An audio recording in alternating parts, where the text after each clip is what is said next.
My name is Kalkura. I work on the foundation on G20, G8, and international advocacy, looking at how these international forums can make a change on key development issues. And so looking at public perception in these countries and understanding how decision makers, influencers, and interested citizens view development is quite relevant. And I found reading the report fascinating and very helpful. We've been working with InterMedia since 2009, and we looked to set out with them to better understand audiences and how audiences were reacting to international development, how we could reach out to them more effectively. And we first grant with them put a resource called Audience Scapes, which looks at how does media market information from lots of countries, and it's a really interesting space, and encourage you to take a look at that. This latest report was commissioned by our communications team to look at the donor countries, which is France, Germany, UK, US, and then, interestingly, the emerging market, China. As we know, the BRICS are rising up, and China is becoming a key market and key audience for us. We're going to base a lot of our own communication strategy on this report. We were quite interested in the fact that, for example, key government decision makers don't use social media, and they use traditional media in established markets like the US and UK, but in China, the established media is not the preferred source of information. So there was some interesting local context, as well as making us rethink how we approach some of our communication strategies for some of our key audiences. So all this work is available on the Audioscapes, and encourage you to look at that. It's a very useful resource. And I think we're very quickly just hand you over to Peter, who will introduce the panel as well as be the moderator for the question and answer session after the presentation. Thank you, Kel. I'll just very quickly introduce our speakers. Our first speaker will be Dr. Jerry Power, who is the Managing Director of our InterMedia UK branch. He worked very closely with the Gates Foundation on this project. Next to him is Clara de Belliac, who is an Associate Director at InterMedia, also in our London office, who is the principal author of the Building Support Report. Next to her is Paul Miller, who is a foreign aid advisor from Catholic Relief Services. And after the presentation, he's going to provide us a little bit of the perspective from the NGO world and the impact of engagement from their perspective. And next to him is Charles Kenny, who is a senior fellow, I believe, from the Center for Global Development. And he's also going to put things in perspective a little bit in terms of general views on attitudes and opinions about foreign assistance and how this report relates to those trends. So I'll pass it over to Jerry right now to give a brief introduction. Thank you very much.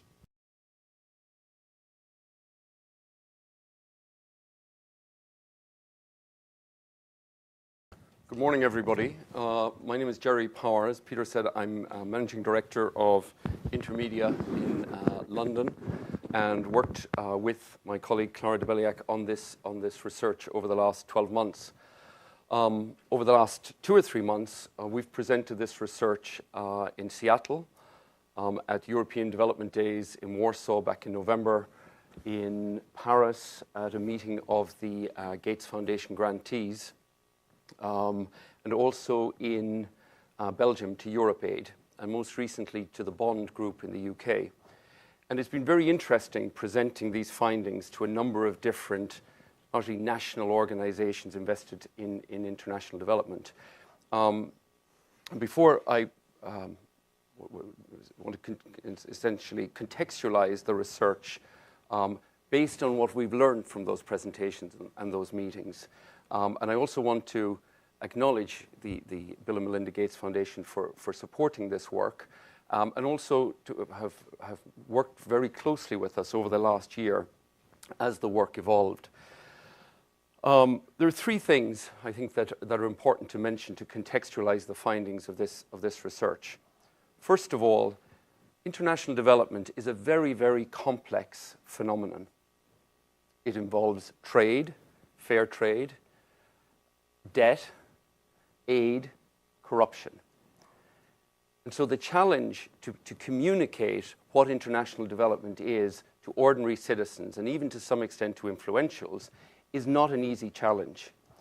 And we've seen that the difficulty of doing that reflected back in the findings in the sense that people don't understand what these terms mean. They don't understand the international aspect. They don't understand the development aspect.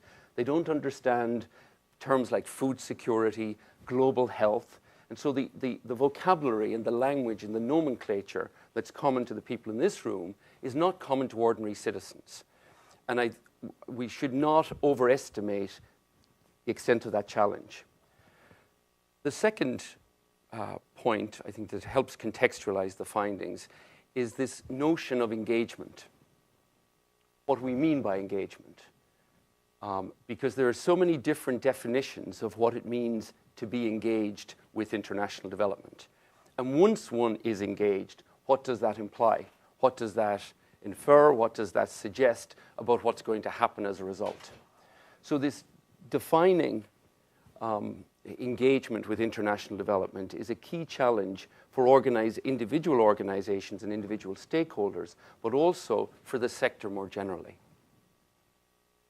And I think that leads me to the third point that I wanted to mention in terms of contextualizing the research, and that is agreeing or building consensus around what the challenge is. What does success look like if we have an engaged citizenry, if we have engaged policymakers, if we have engaged influentials? What constitutes success? Because so much of what we've learned, and there are aspects of this research that one could characterize as being very tactical, is that there seems to me to be an absence of a strategy within the sector as to what we're working towards collectively. Not individually as individual organizations or as individual policymakers or individual influentials, but as a sector. The absence of an agreed sense of a shared mission. And this point was particularly poignant for us when we presented in London to the Bond Group. And some of you may be familiar with Bond. It's the membership organization of NGOs or charities in the UK working in international development. And there was a real strong sense among the participants in that workshop of all these diverging priorities and issues and strategies, and the absence of a shared sense of direction. However, I would recommend to you, those of you who are interested in this question, to look at a fascinating report produced by Andrew Darnton and Martin Kirk of Oxfam, entitled Finding Frames. And the thesis of the Finding Frames research is essentially that in order to have a strategic focus for the work, that it's important to agree on a set of values around which information and content and communications around international development would be framed.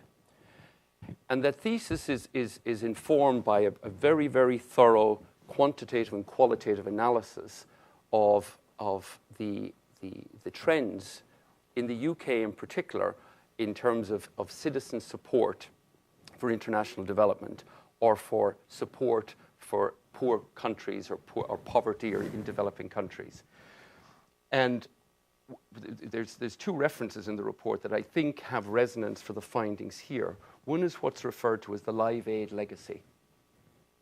The Live Aid legacy is essentially characterized as wealthy countries giving to poor countries. So a traditional kind of a charitable relationship, which is very problematic in a shifting kind of global economy, which is tending much more towards partnerships.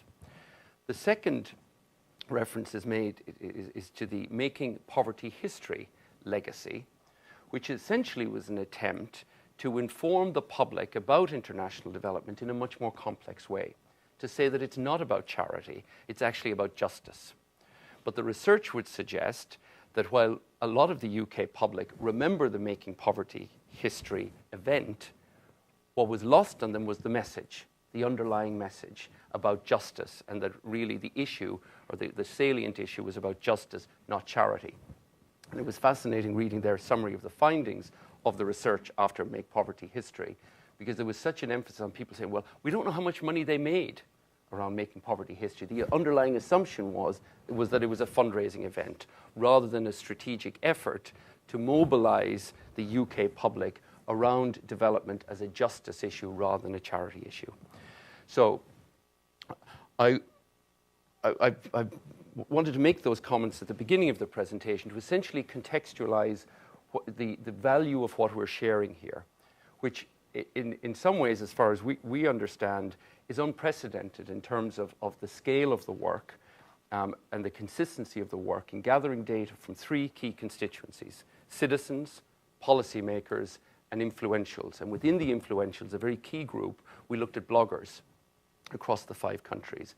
But we asked those questions of those 3 groups across 5 countries. And as far as we understand, that has never been done before.